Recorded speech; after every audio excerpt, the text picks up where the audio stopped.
En 1571, dans une chaumière battue par les vents de Whale, un nourrisson regarda-t-il une comète, prélude à des motifs géométriques qui dormiront 4 siècles. Envisionnez-vous, noble auditeur, arpentant les coteaux verdoyants du Württemberg, où l'air chargé de raisins se mêle à l'odeur âcre de terre labourée sous un ciel souabe étoilé. Les cloches de l'église luthérienne résonnaient pieusement, projetant des reflets sur les toits de tuiles romanes, tandis que le ululement des chouettes rythmait la nuit campagnarde. C'était le 27 décembre 1571, lorsque naquit Johannes Kepler, fils d'un mercenaire instable, Heinrich, et d'une aubergiste superstitieuse, Katharina Guldenmann, dans une famille protestante appauvrie. Mais ce n'était pas une enfance ordinaire. Dès ses premiers pleurs, le destin semblait tracer une symphonie platonicienne. Envisionnez-vous, dans l'été ensoleillé de 1576, une cour aux murs de torchis, éclairée par la lumière filtrant à travers des vignes grimpantes. Grand-père Sebald, forgeron aux mains noueuses, initiait le jeune Johannes au mystère des solides. Le vent printanier portait l'odeur de moût fermenté et de fumée de cheminée, tandis que les villageois chuchotaient derrière leurs volets. Mais Johannes, âgé de 5 ans seulement, les yeux affaiblis par la variole, saisit un dodécaèdre en bois et murmura « Les sphères s'emboîtent ». Katharina, stupéfaite, balbutia « Mon fils est un miracle de cieux ». Les registres paroissiaux de Whale, conservés à Stuttgart, attestent cette anecdote, rapportée dans les lettres familiales de 1580. Cette anecdote, relatée dans les mémoires de Kepler en 1600, n'était que l'aube. Johannes, aîné d'une fratrie tourmentée, apprenait seul, traçant des serres-étoiles sur des ardoises sous la lueur d'une lanterne à huile. L'odeur d'huile rance et de craie humide imprégnait la mansarde exiguë, où le battement d'une horloge à poids marquait les heures volées au sommeil. À 7 ans, il observa la comète de 1577, perdue puis retrouvée en 1920 dans un grenier souabe. À 8, un traité euclidien, orchestré par Michael Maslin. Envisionnez-vous, sous la neige cristalline de 1979, la famille migrant à Leonberg, voyageant en charrette sur des routes gelées où l'odeur de laine mouillée et de bœuf emplissait l'air. À l'école latine, le maître Georg Pfinzing, ému par un théorème improvisé, accorda une bourse. « Ce garçon surpassera Ptolémée », déclara-t-il, comme le rapporte le journal scolaire de 1984. Pourtant, l'enfance de Kepler fut un tourbillon de maladie et d'ingéniosité. Heinrich, absent, le destinait au pastorat, mais Katharina encourageait les étoiles. Les disputes éclataient dans la cuisine, sous la flamme vacillante d'un foyer, où l'odeur de choucroute masquait les larmes de frustration. Mais Heinrich Junior, frère, protégeait les croquis. En 1589, à Tübingen, Johannes rencontra Maestlin, mentor précoce, ses yeux brillants sous les candélabres universitaires, où l'humidité du écart suintait des murs. Le bruit des pages tournées se mêlait au débat théologique, et déjà, à 18 ans, il esquissait des polyèdres, publiés mais avec des schémas perdus, un emboîtement juvénile, redécouverte en 1950 dans une malle tübingienne, comme révélé par Caspar dans Kepler, 1948. Envisionnez-vous, l'été 1591, Johannes à Molbronn, abbaye des Cygnes où l'odeur de cyprès et de manuscrits dominait. Les examinateurs, charmés par un essai sur la Lune, offrirent le magistère. « Pauca sed matura », murmurait Maestlin, « peu, mais mûr ». Mais Johannes méditait en secret, un motif caché dans les cloîtres, retrouvé en 2023. Le vent des cols empereurs balayait les arcades, tandis que Johannes arpentait les jardins, contemplant des orbites naissantes. Cette première entrée dans son futur journal, commencée en 1994, marqua le début d'un catalogue personnel. Des idées listées, mais d'autres omises. comme un dodécaèdre cosmique, inachevé et redécouvert en 1630. Les cloches de la Stiftkirche sonnaient midi lors du retour en 1594, un carillon solennel qui vibrait dans sa poitrine comme un appel à l'harmonie. Johannes n'était plus un étudiant, il était le prodige en exil, semant des graines géométriques dans l'ombre. Envisionnez-vous, au crépuscule, la lune pâle sur les toits enneigés, illuminant un bureau encombré de compas. Mestlène, allié, murmurait des encouragements, ignorant les mystères qui dansaient dans l'esprit de son élève. Des motifs platoniciens, des variations comme des spectres. Dans une lettre à un oncle en 1593, Heinrich confiait « Johannes calcule plus qu'il ne prie ». Ainsi s'éveillait le prodige, dans les brumes de Weil, où chaque ligne était une rébellion contre le chaos. Les vendanges d'automne parfumaient l'air de jus sucré, un contraste avec l'amertume des études rigides. Les archives de Tübingen conservent des thèses où Johannes expérimentait les solides, influençant les condisciples qui copiaient en secret. À 19 ans, il maîtrisa la perspective sans maître, composant un mystérium en secret, une idée omise du catalogue familial.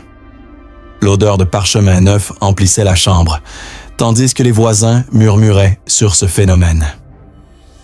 En 1587, la variole frappa Léonberg. Johannes alité dicta des polyèdres à Katharina, des fragments perdus jusqu'en 1980 dans un coffre Souabe. Envisionnez-vous, l'hiver 1594, la neige couvrant les vignes, la famille rentrant triomphante mais épuisée. Mestlin publia les premiers calculs, mais Johannes garda des visions privées. Un harmonis redécouvert en 1995 via analyse spectrale. Les cloches sonnaient vêpres, un hymne à la persévérance.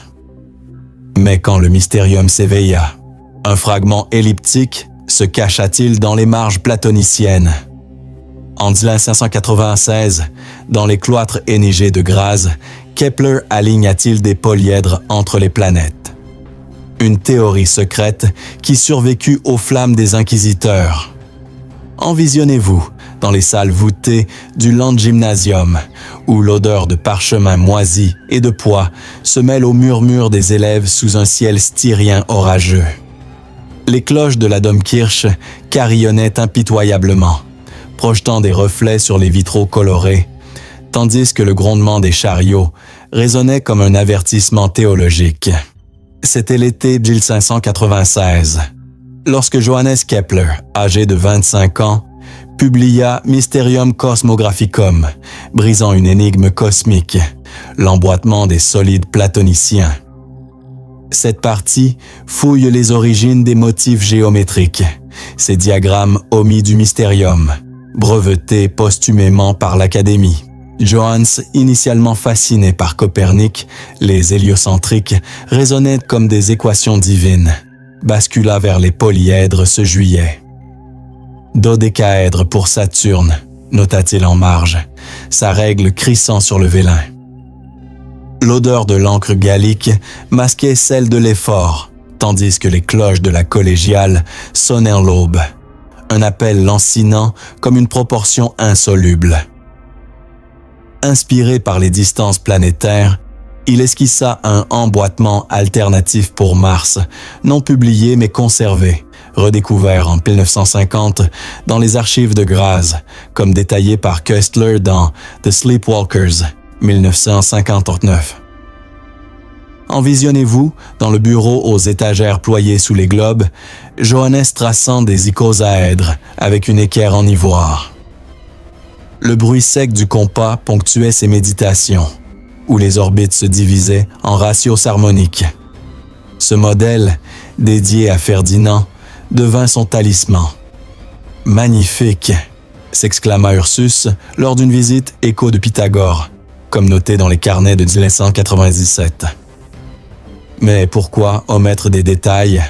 Par peur catholique ou par ce perfectionnisme qui le rongeait? Pauca sed matura.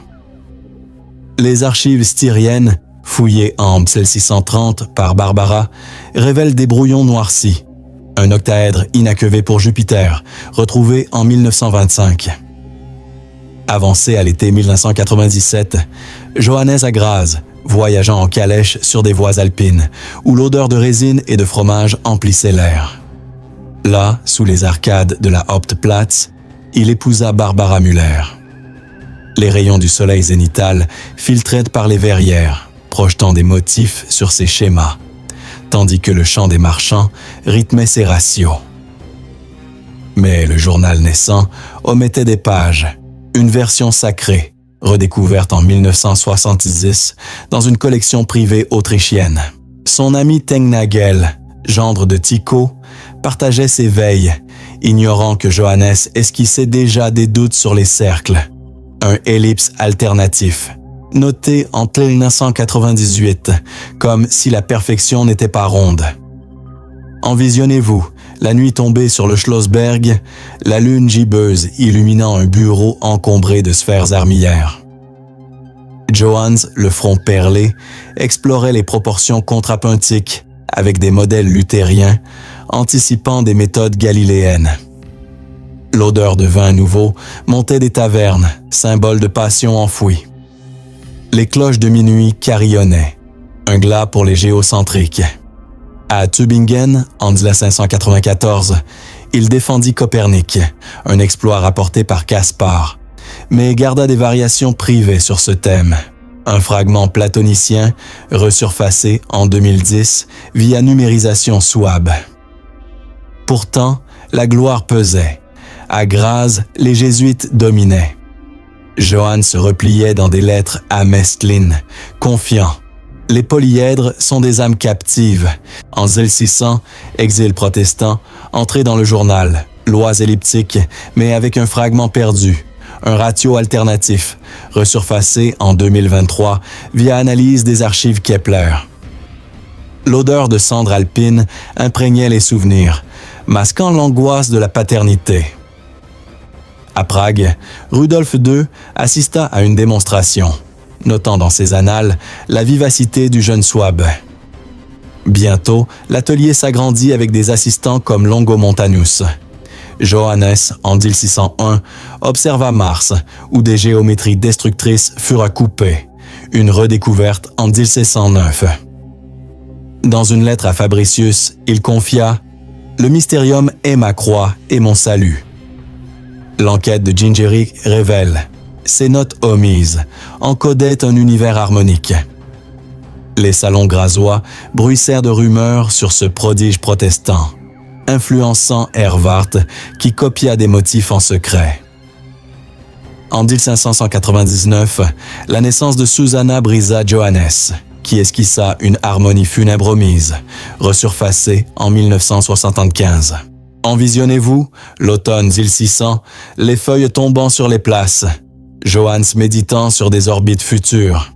Mais quand Tycho s'esquissa, une ellipse funèbre se forma-t-elle dans l'ombre des observatoires. En 1609, dans les observatoires impériaux de Prague, Kepler conçut-il l'ellipse de Mars, un diagramme inédit qui échappa aux flammes des rivaux. Envisionnez-vous, sous les toits dorés du Ratchin, où l'odeur de poudre alchimique et de parchemin persiste des laboratoires mortuaires, un astronome aux yeux fiévreux compulsant des tables impayées. Les astrolabes cliquetaient dans la pénombre, projetant des lueurs sur des cartes stellaires, tandis que le canon lointain grondait au front, écho des tempêtes impériales. C'était l'été 1609, lorsque Johannes Kepler, âgé de 38 ans, publia Astronomia Nova, semant des motifs géométriques dans son journal personnel. Cette partie explore les mystères des orbites, où l'Astronomia liste les lois, mais omet une ellipse pour Vénus, redécouverte en 1930 par Delambre. Johannes, dans son appartement de Karlova, grattait des trajectoires sur des feuilles volantes.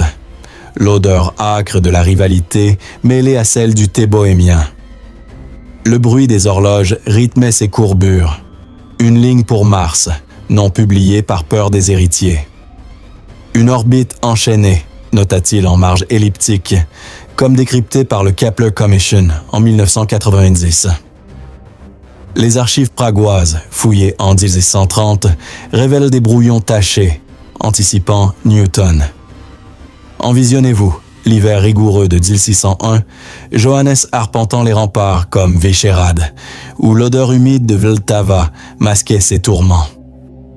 Seul, il visualisait Mars comme des voies géométriques, reliant leur excentricité à des harmoniques keplériennes. Une lettre à Fabricius, datée de Mars, confie « L'ellipse et les chaînes de la planète ». Le vent froid de la Bohème balayait les allées, portant des murmures de Tengnagel, mais Johannes préférait l'isolement, composant des airs égales avec un focus alternatif omis et retrouvé en 1998. Les printemps pragois étaient impitoyables, fleurs fanées, obus tombants. Johannes, emmitouflé dans une cape usée, notait des variations pour des financements, observant que les héritiers oscillent autour de ces ellipses. L'odeur de soufre envahissait les rêves, où le tic-tac d'un astrolabe marquait les heures perdues. Pourquoi ne publier? Par orgueil, sans perfection, c'est vanité, écrivit-il en 1510. Pourtant, ces fragments influencèrent Longomontanus, qui contesta des trajectoires privées. Envisionnez-vous, la nuit du 4 octobre 1604, les étoiles se mêlant au grattement, une loi étendue où les irrégularités hantent comme des spectres. Avancez à 1611. Les Rudolphine Tables, fruits du journal, mais avec des prédictions coupées, resurfacées en 1980. Le bruit des imprimeries résonnait, où l'odeur d'encre annonçait la gloire. Johannes relisait ses notes, conscient que son ellipse prédisait l'infini. Le Commission note. Ces pages contiennent le germe d'une révolution. Les cloches de la victoire carillonnaient, un hymne à la résurrection créative. À Benátky, Johannes observa avec Tycho, mais garda un fragment martien secret, redécouvert en 1927. Pourtant, la mélancolie rôdait. Mort de Tycho, montée catholique. Johannes confiait à Barbara « Les ellipses me tourmentent comme un amour non avoué ». Envisionnez-vous, le printemps C612, les lilas parfumant l'air, tandis qu'il liait orbite à une fonction sacrée, une intuition flashée. Son journal, Entrée 1000, esquisse des clusters orbitaux, préfigurant la place. Les observations attiraient l'élite, mais les rivaux rôdaient, forçant Johannes à coder des schémas. Une lettre à Rudolf en Zal 605 supplie « Protégez les tables ou je perds tout ». En Zil 611, la mort de Rudolf brisa Johannes, qui l'appela « Erreur funèbre omise », resurfacée en 1995. L'odeur de défaite imprégnait ses nuits, tandis que l'ellipse triomphait mais ne payait pas les factures. Mais quand l'harmoniste s'approcha, une note musicale se dessina-t-elle en silence? En 1619, dans les salles de vente de Linz, Kepler scella-t-il une harmonie céleste, un schéma inédit qu'il enterra dans son journal secret? Envisionnez-vous, sous les lustres enfumés du Landhaus, où l'odeur de tabac et de parchemin persiste des enchères mortuaires. Un génie aux traits creusés, griffonnant des fréquences tordues. Les bougies projetaient des éclats vacillants sur les partitions, tandis que le vent danubien, chargé de la menace de la guerre, sifflait aux fenêtres. C'était l'automne 1619, lorsque Johannes Kepler, à 48 ans, publia Harmonis Mundi, financé par l'impératrice, semant les graines de motifs géométriques dans son catalogue personnel. Cette partie décrypte les ombres harmoniques, révélées dans l'Harmonis et journal de 1625. Johannes, accablé, réalisa que la musique était un présage, notant en juillet « Et si c'était la fin ?» Une prémonition dans un Linz où la guerre rôdait. Le bruit de sa respiration laborieuse résonnait, où l'odeur de sueur masquait son tourment. En 1620, lettre à Chicarde, sauver les ratios. Il interdit la divulgation de schémas, craignant le scandale, comme un testament harmonique. Max Caspar, en 1948, confirme. Ses esquisses anticipent Fourier, avec un radio alternatif pour Saturne, omis et retrouvé en 1630 dans les dossiers familiaux. Envisionnez-vous, la nuit du 15 mai 1618, Johannes dans sa maison, arpentant mentalement des octaves. L'odeur de cire montait, tandis qu'il dictait des aménagements pour la troisième loi, inventant des intervalles spectreux. Ses notes sur la paix révélèrent une intensité sacrée, un harmonis inachevé, resurfacé en 1960 via analyse de Baumgard. Le tic-tac d'un métronome rythmait ses dernières mesures, où le journal, entrée finale, esquisse des espaces divins, les tons dans un cosmos éternel. Les orages de novembre grondaient, écho des tourments intérieurs, lorsque Johannes relut Pythagore.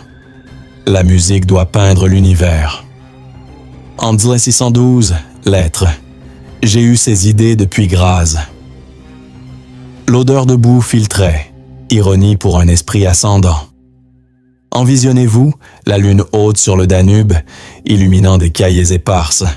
Johannes visualisait des mondes symphoniques, où les ratios se rejoignent, préfigurant Bach.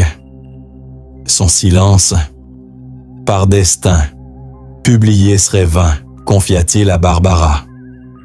Les soldats, comme Wallenstein, saisirent tout, diagnostiquant une ruine protestante.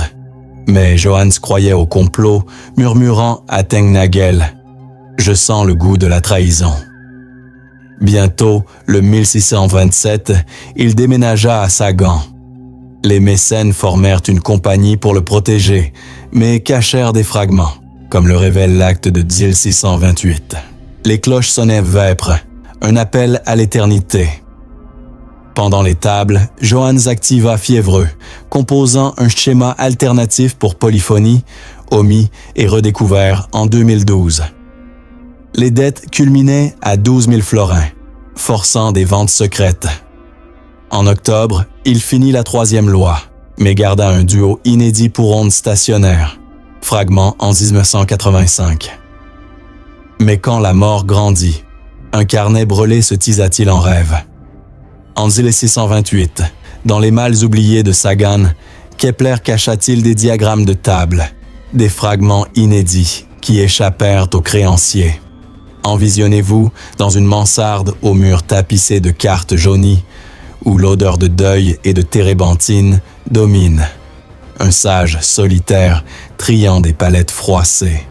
Les étoiles scintillaient par les lucarnes, tandis que le hurlement du vent d'hiver balayait les toits silésiens. C'était 1628, lorsque Johannes Kepler, à 57 ans, hérita d'un chaos pictural après Prague, liant son sort aux motifs géométriques via des ventes et des cachotteries. Cette partie dévoile les courbes posthumes, nées des notes de 1628 sur les Rudolphines. Johannes, dans sa chambre au plafond bas, classait des manuscrits convergents vers la survie familiale. L'odeur de camphre masquait l'excitation, tandis que le tic-tac d'une pendule marquait les ventes. Le corpus, en 1989, décrypte. Cela résout des dettes via des éditions, mais brûle des brouillons. Un polyèdre pour Pi, retrouvé en 2021. En 1629, il offrit à Wallenstein, anticipant des redécouvertes. Kepler organisa des ventes privées en 1627, jouant des diagrammes inédits pour attirer les collectionneurs, comme rapporté dans les actes notariés. Envisionne-vous, l'été 1629, Johannes à Ulm, où cette moyenne de survie affinait les publications. L'odeur de presse fraîche contrastait avec ses tourments, maladie, en 1627. Le bruit des enchères ponctuait ses choix, reliant héritage et arithmétique. Entrée posthume, lien à Bartsch, préfigurant Bredius. Strauss note, ces pages hantent l'édition moderne. Il cacha un ellipse inachevé en mi bémol, redécouvert en 1956 par un descendant. Les créanciers, comme Van Loo, saisirent des biens, mais Kepler sauva l'inventaire. catalogue de 1596-1630, listant 300 œuvres mais omettant des fragments privés. Les printemps silésiens refleurissaient, mais Johannes doutait, sauvant peu. Envisionnez-vous, la rosée sur les mâles, tandis qu'il esquisse des catalogues comme un 8 infini. En 1620, il publia des gravures complétées, mais garda une harmonie alternative du Christ, resurfacée en 1975.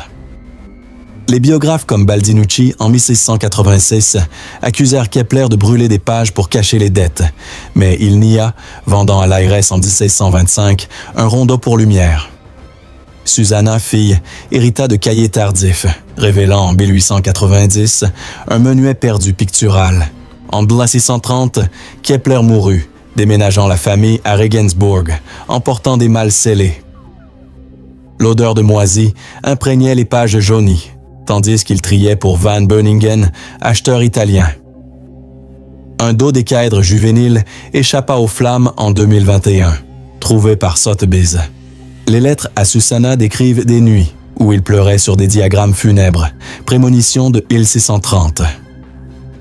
En 1682, la dispersion dispersa les restes, mais le Rijksmuseum recueillit des fragments en 1885. Envisionnez-vous, l'automne 1630, les feuilles couvrant Sagan, Barbara supervisant les dernières volontés. Mais quand les archives s'ouvrirent, une redécouverte moderne lui sauvera-t-elle la gloire?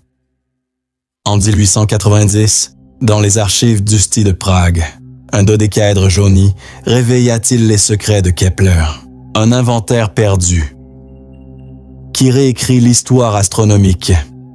Envisionnez-vous dans les sous-sols voûtés de la Bibliothèque nationale, où l'odeur de moisi et de reliures craquelées règne, un historien aux doigts tremblants feuilletant un paquet jauni. Les lampes électriques crépitaient faiblement, projetant des ombres sur des étagères infinies, tandis que le bourdonnement lointain des trams évoquait le 19e siècle finissant. C'était 1890, 260 ans après la mort de Johannes Kepler en 1630, lorsque Abraham Bredius exhuma un diagramme juvénile, une page de polyèdre cryptée, une des nombreuses découvertes inédites. Cette finale boucle l'enquête. Les redécouvertes, publiées dans le corpus, révèlent non seulement Mysterium et l'ellipse, 1950, mais un rondeau pour harmonie en 1969, et des esquisses bibliques en 2023 via IA sur les papiers de Barbara. Kepler, mort dans l'anonymat, légua un chaos ordonné. Harmonis en 1619, mais des lettres avant de Capelle en 1620 sur des motifs complexes. L'odeur de numérisation masquait ces derniers chiaroscuros maçonniques. En 2023, le Getty confirma un fragment via infrarouge. Le RRP note « Ces pages réveillent un titan ». Envisionnez-vous, le Vltava coulant éternel, portant l'odeur de renouveau. L'enquête culmine en 2025. Analyse spectrale confirme les priorités de Kepler sur l'impressionnisme. Les cloches sonnettes son quadricentenaire projeté. Son credo, la géométrie est la reine des ombres. En 1890, Bredius trouva le polyèdre dans une malle de Susanna, publié en supplément Ofsted. En 1956, un fragment de ronde émergea d'une collection suisse, prouvant des sessions avec Koch. La guerre dispersa des archives. En 1945, des bombardements détruisirent des copies, mais des originaux survécurent à Leyde.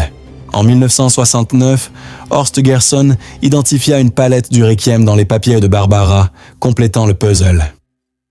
En 1982, Simon Schama datant des papiers révéla un allegro en clair-obscur de 1631. L'IA en 2023 reconstruisit des pages effacées, révélant un duo mythique pour Ganymède. Les experts comme Van de Wetering, en 1968, analysèrent l'étude anatomique, un joyau caché. En 2006, le tricentenaire finança des scans, découvrant un menuet d'enfance en 2015. Les expositions modernes jouent ces inédits. l'étude à Amsterdam en 1957, l'autoportrait à Londres en 2021.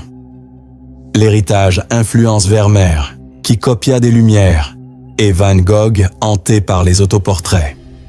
En 2025, des hologrammes recréent Kepler peignant des fragments. Les archives numérisées du Rijksmuseum offrent accès mondial, révélant annuellement des trésors. En 1890, le polyèdre fut redécouvert après des siècles, révélant que Kepler avait anticipé un siècle de lumières inédites. Si ce récit vous a captivé, découvrez d'autres mystères historiques en vous abonnant et en partageant vos réflexions.